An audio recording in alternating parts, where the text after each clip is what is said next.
అందరికీ నమస్కారం. నిన్న బాలినేని శ్రీనివాసరెడ్డి గారు ఒంగోలు రావడం జరిగింది. ఒంగోలు వచ్చినటువంటి బాలినేని శ్రీనివాసరెడ్డి గారు మీడియా సమావేశంలో ఒంగోలులో వైసీపీ తెలుగుదేశం పార్టీ ఈ రెండు పార్టీలు కలిసి పనిచేస్తున్నాయని ఆయన ఘాటైనటువంటి విమర్శలు చేయడం జరిగింది. సంవత్సరంన్నర దాటినా కూడా ఇప్పటి వరకు తెలుగుదేశం పార్టీకి సంబంధించి మరి వారు ఏ కార్యక్రమాలు చేసినా ప్రజలకు ఇబ్బంది పడే పరిస్థితులు వచ్చినా కూడా వైసీపీలో మాట్లాడే లీడర్ లేకపోవటం మరి సిగ్గుచేటని ఆయన మాట్లాడటం జరిగింది. అదేవిధంగా బాలినేని శ్రీనివాసరెడ్డి ఒంగోలు వస్తున్న సందర్భంగా ఆయన గతంలో వైసీపీలో పనిచేసినటువంటి పరిస్థితులు మనందరికి తెలిసిన విషయమే. వైసీపీలో కూడా మంత్రిగా ఎమ్మెల్యేగా పనిచేసినటువంటి సందర్భాలు.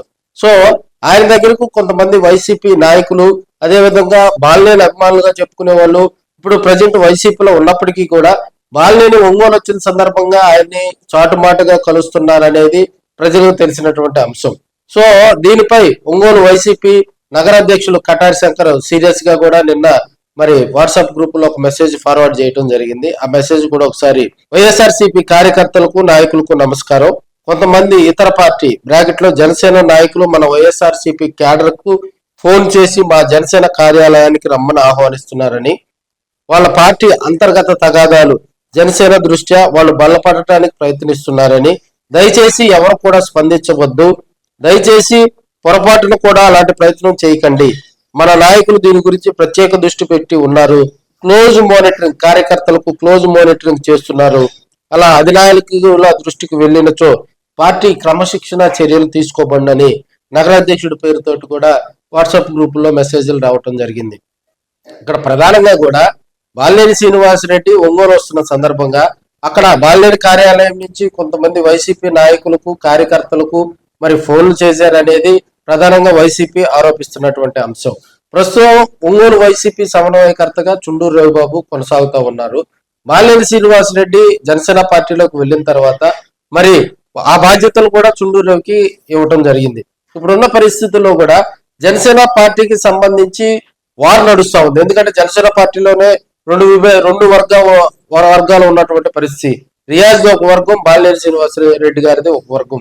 సో బాలినేని శ్రీనివాసరెడ్డి గారు ఒంగోలు వచ్చినప్పుడు గతంలో ఉన్నటువంటి వైసీపీ నాయకులు కొంత ఎమోషనల్ గా కనెక్ట్ అయి వెళ్తారు. మరి రాబోయే రోజుల్లో అది పార్టీకి కొంత ఇబ్బందికర పరిస్థితి.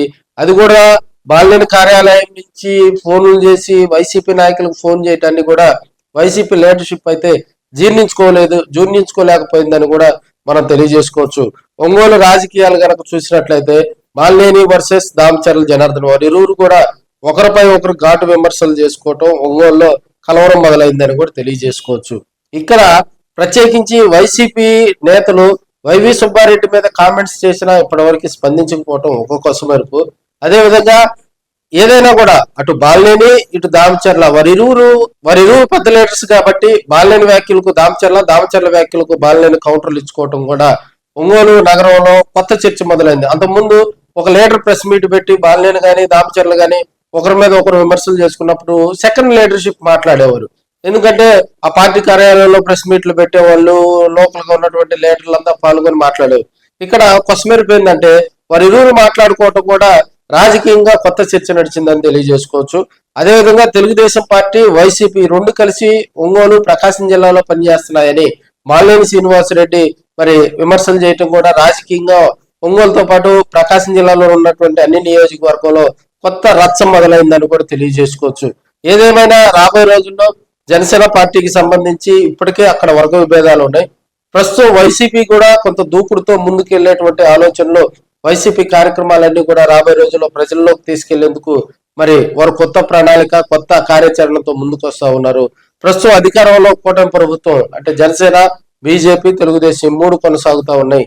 ఏదేమైనా వచ్చేది రాబోయేది ఎలక్షన్లు ఎలా జరుగుతాయి, ఎందుకంటే స్థానిక సంస్థల ఎన్నికలు ఉన్నాయి.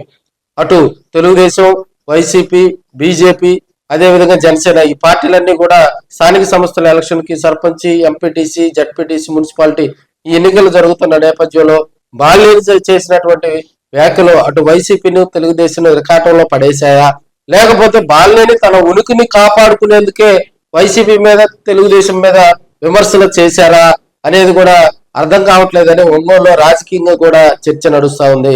రాబోయే రోజుల్లో అటు వైసీపీ తెలుగుదేశం పార్టీ స్టాండ్ ఏదనేది కూడా స్పష్టంగా తెలియనుంది.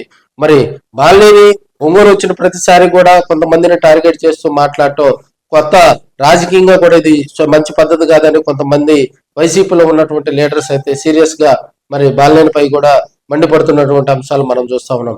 బాలినేని గతంలో ఒక 2 రోజుల క్రితం వచ్చి వైవి సుబ్బారెడ్డి మీద విమర్శలు చేయటం, మళ్ళీ నిన్న వైవి సుబ్బారెడ్డి మీద మాట్లాడినా కూడా వైసీపీ పార్టీ స్పందించకపోవటం కొసమెరుపని మనం తెలియజేసుకోవచ్చు.